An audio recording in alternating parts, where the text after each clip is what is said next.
Les opinions impopulaires que je peux avoir, ou unpopular opinion, qui sont diverses et variées, mais ici on va s'intéresser principalement à 5 d'entre elles, et on va commencer extrêmement fort. Je devrais peut-être vous dire bienvenue en premier lieu, du coup, bienvenue. Nous allons parler ici, en premier lieu de Disney. Disney qui est une franchise qui s'est étendue, parce qu'au départ c'était des dessins animés, maintenant ça s'étend aussi, hélas, aux films et aux séries. Je dis hélas parce qu'ils ont une tendance à... Ça va, avec le temps ils sont améliorés, mais c'est vrai qu'on a vu que Disney mettait un peu trop sa patte et fourrait peut-être un peu trop son nez dans beaucoup de franchises différentes et altérait l'essence même de l'énergie originelle plutôt. Ça sera bien plus approprié verbalement et surtout grammaticalement. Je déteste profondément Disney. Je n'aime pas ça. En fait, il y a des Disney que je peux regarder, mais c'est extrêmement peu. Il y a des franchises qui sont, à mon sens, plus intéressantes et plus pertinentes, mais c'est des goûts personnels, voilà, c'est comme ça. Il y a des gens qui aiment Disney, il y en a qui aiment pas. Bon, apparemment, il y a beaucoup de gens qui aiment Disney. Je fais partie des personnes qui sont une rareté apparemment, qui n'apprécient pas Disney. Je préfère de loin des mangas, par exemple, notamment tout ce que a fait Hayao Miyazaki, avec notamment Le Château Ambulant, pour ne citer que ça. Bon, il a fait aussi d'autres mangas, et j'aime beaucoup. Vous avez aussi DreamWorks, Pixar. Là, on peut parler, là, ça m'intéresse déjà davantage, parce qu'ils ont une manière d'aborder le dessin animé qui me plaît davantage. Du coup, Disney, j'aime pas. Et le pire, c'est pas que c'est mauvais, Disney, c'est que j'arrive pas. J'accroche pas avec Disney. J'ai un problème avec eux. Voilà, c'est juste comme ça. Après, je vais pas chier dessus. Voilà, je vais pas chier dans la colle. Je ne vais pas dire que tous les Disney sont ignobles. C'est juste que j'arrive pas. Il y a des Disney autant qui peuvent me plaire, comme Vaiana, j'aime beaucoup. On est loin de dessins animés qui sont extrêmement focalisés totalement sur les occidentaux.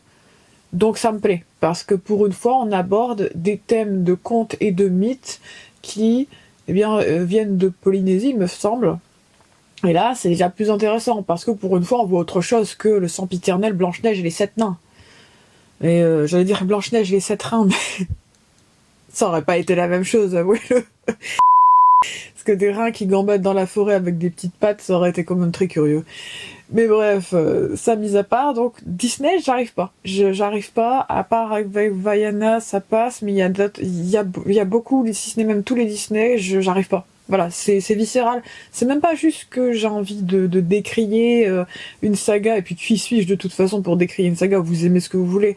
Mais Disney, j'arrive pas. Voilà, c'est comme ça, c'est pas mon kiff ultime. Tu me montres des dessins animés qui sont, je sais pas, Évangélion, tu me montres un Berserk, tu me fais regarder Goldorak ou Albator, y a pas de problème, vas-y, on y va. On y go, je veux bien. Ranma 1,5, etc. Viens, on va regarder ça. Yu Yu Hakusho, etc. Un petit Berserk, ça fait pas de mal. Mais là, Disney, c'est juste pas possible. Après, voilà, chacun ses goûts. Je suis personne pour vous dire quoi regarder ou pas regarder. C'est juste que, d'un point de vue opinion clairement impopulaire, j'aime pas Disney. Le suivant est un point un peu différent, et qui là fait appel directement au côté moral de cela, et c'est tout simplement les diamants. Je n'aime pas les diamants pour beaucoup de raisons. La première étant la manière dont sont traitées les personnes qui font l'extraction des diamants. Voilà. Je ne peux pas cautionner la manière clairement très horrible dont sont traitées les personnes qui sont dans les mines de diamants, qui sont parfois même des enfants.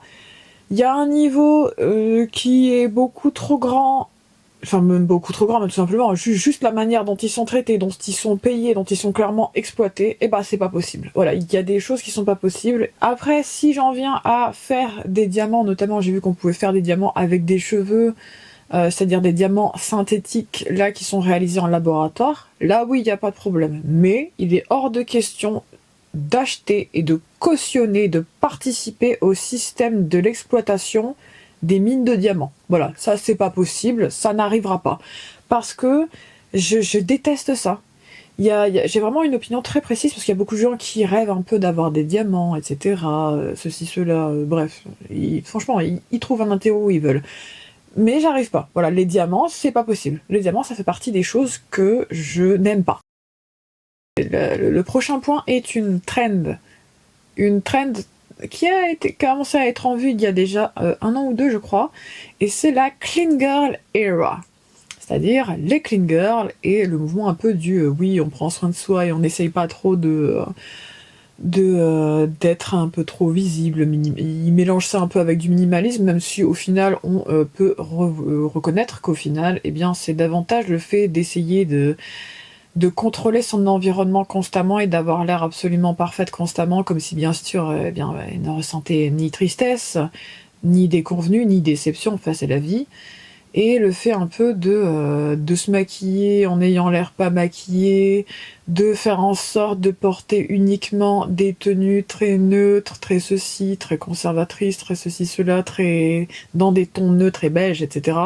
Je déteste ça. Bon, ça se voit un peu, hein, je veux dire, à un moment, ça aurait été compliqué de ne pas remarquer que je suis tout sauf quelqu'un qui pourrait être clean girl, parce que en fait, c'est une blague quasiment. Si un jour quelqu'un me dit que je pourrais être une clean girl, ça sera une grosse blague et personne ne croira à ça. Notamment parce que, eh bien, je suis bien trop excentrique pour ça. Après, chacun son style, vous me direz, et je respecte tout à fait ça. Cependant, à mon sens, être une clean girl, ça correspond à limite s'excuser d'exister.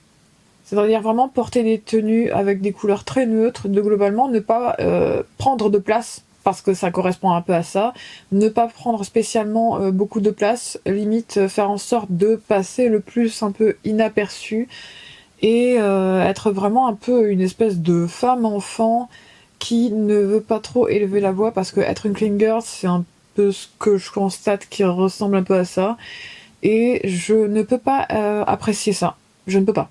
Parce que déjà, je suis quelqu'un qui adore beaucoup trop les couleurs, et qui n'apprécie pas spécialement l'espèce d'étrange injonction tordue, parce que ça ressemble quand même beaucoup à une injonction tordue, où effectivement on nous dit oui, il faut être comme une clean girl pour être jolie, pour être ceci, pour être acceptable. Sauf qu'en fait, à mon sens, la vie ne correspond pas au fait d'être acceptable, ni même de rentrer dans un moule, et encore moins de passer inaperçu. À mon sens, c'est briller autant qu'on peut et exhaler toute sa bizarrerie et exprimer totalement sa créativité. Et à mon sens, le truc du beige, des tenues neutres, du clean girl, etc., qui au final correspond davantage à quelqu'un qui est très insécure et a besoin de contrôler son environnement pour avoir l'air parfaite, mais qui au final s'interdit presque d'exprimer ce qu'elle ressent vraiment. Parce que être une clean girl, c'est clairement mettre sous silence beaucoup de parties de soi-même, y compris le fait qu'on va mal.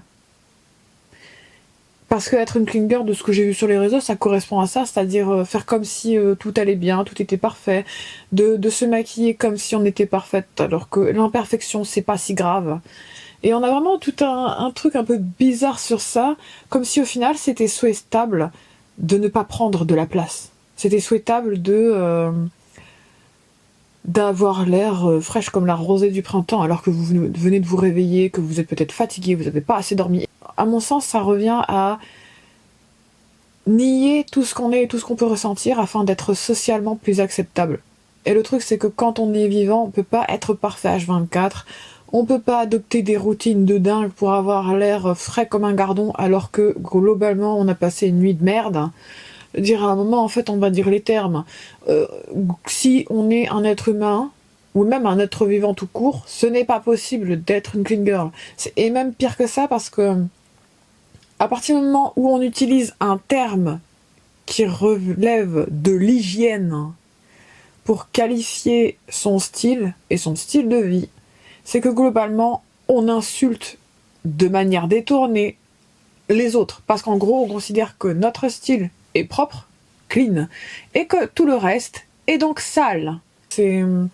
Ça revient à insulter de manière détournée les autres, mais aussi soi-même, parce que ça veut dire qu'en gros, on s'est retiré la souillure qu'on pouvait avoir sur notre âme en adoptant ce style, alors que, en fait non, on appelle ça le déni. Parce qu'au bout d'un moment, il faut dire les choses, on appelle ça du déni. Être dans du déni profond. Après, les gens font ce qu'ils veulent, j'entends bien, et chacun adopte son style, je suis personne pour dire quoi que ce soit. Mais à partir du moment où le nom d'un style se réfère à un qualificatif qui relève du domaine de l'hygiène, il y a forcément un problème. Il y en a forcément un.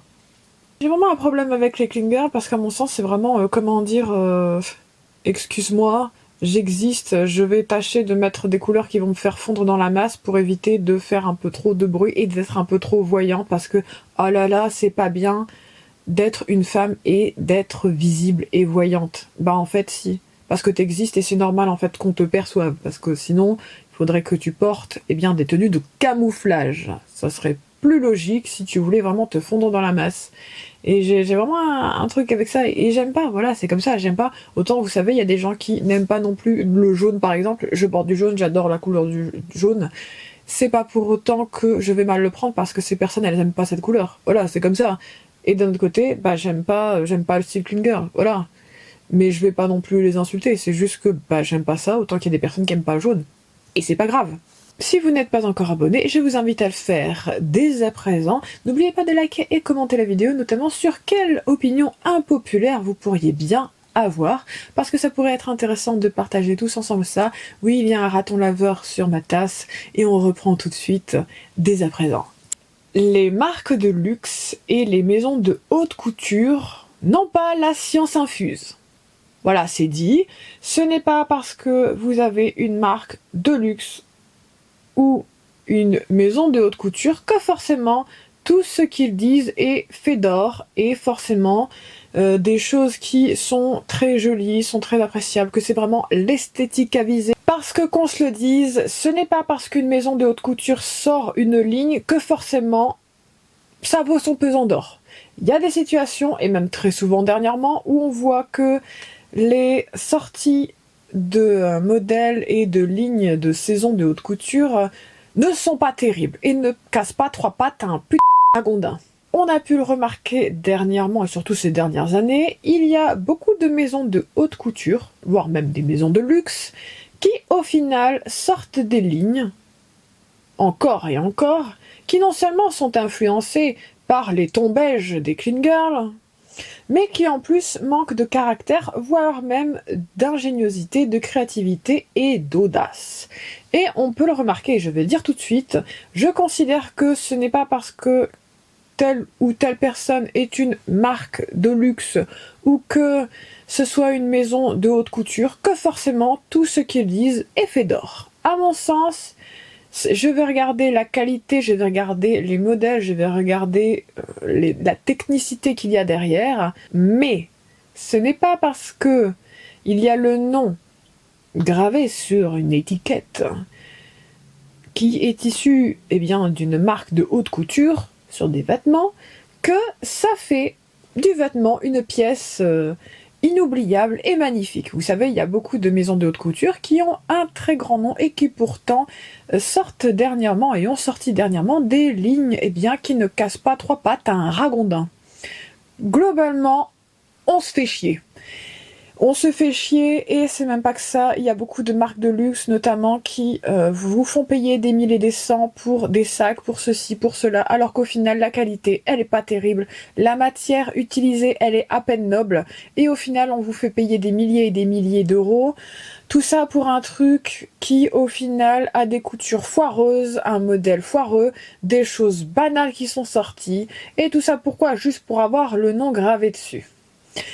À mon sens, il vaut mieux favoriser la qualité et la technicité plutôt que la marque. C'est-à-dire que c'est pas parce qu'il y a le nom d'une marque sur un sac que je vais le trouver joli et me dire ah, il me le faut. Non, c'est pas le cas.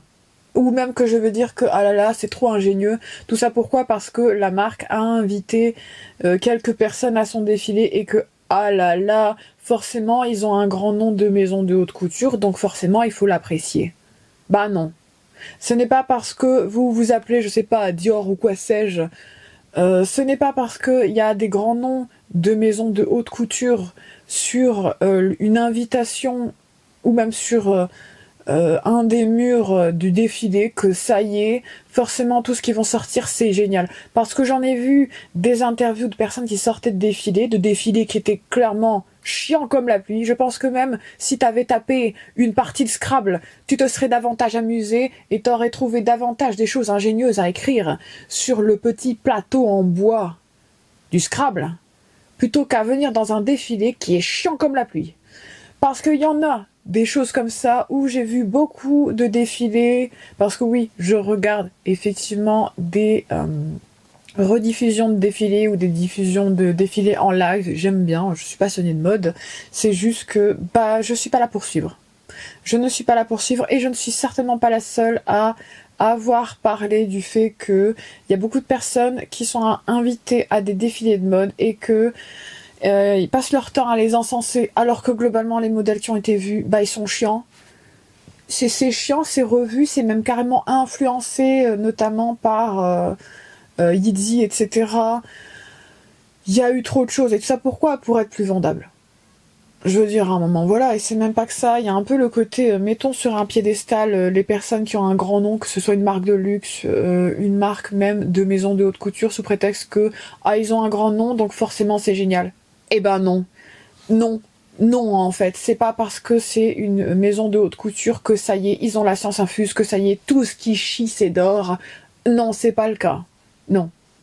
Vous savez, à un moment, en fait, faut arrêter un peu de faire ce que j'appelle du fan service. Parce que c'est du fan service, globalement, de faire, ah là là, je suis allée, par exemple, au défilé, je sais pas, un défilé que sais-je, Balenciaga, allez savoir, Dior, Chanel, tout ce que tu veux, donne tous les noms que tu veux, et que forcément, parce qu'il y est marqué Chanel, forcément c'est parfait. Bah non. Vous savez, vaut mieux vérifier et vaut mieux regarder surtout si au final ce qui est présenté c'est bien ou pas, si vous appréciez ou pas, si c'est intéressant ou pas, et pas juste c'est à la mode, ou ah là là ça correspond à un modèle comme ça, ou parce qu'il y a un grand nom ils font forcément apprécier ce que c'est, parce que sinon tu vas pas te refaire inviter, ou faut être dans les petits papiers des gens. C'est du fan service. C'est du fan service et de l'hypocrisie. À un moment, il faut avouer les choses.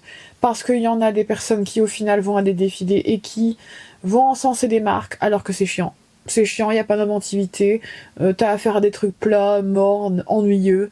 Et au final, ah oui, mais c'était génial parce qu'il y a un grand nom dessus. Tout ce qui brille n'est pas d'or. Et c'est pas parce que y a le nom d'une maison de haute couture sur quelque chose que ça y est, c'est parfait, que c'est génial, que c'est ceci, que c'est cela. Non. Il y a juste son nom sur une pièce. Et c'est tout. Parce que c'est vraiment ça. C'est juste un nom sur une pièce. Parce que s'il n'y a pas d'inventivité, s'il n'y a pas d'audace, s'il n'y a pas de créativité, s'il y a rien d'intéressant et qu'au final c'est juste quelque chose qui est déjà en vogue et que tu vois quasiment partout, ça en fait pas quelque chose de génial. Ça en fait juste quelque chose qui a le nom d'une maison de haute couture dessus. Et ça s'arrête là. Parce que ce qui fait que la pièce elle est intéressante, c'est pas le nom qu'il y a dessus. C'est la pièce en elle-même. Et on va s'arrêter sur ces mots. J'espère que vous avez passé un excellent moment avec moi.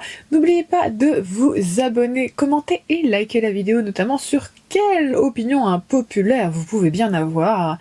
Je vais vous laisser ainsi.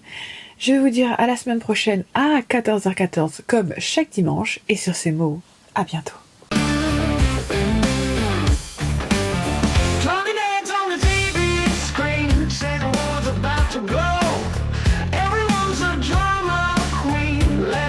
Show. Press the button, stop the chatter.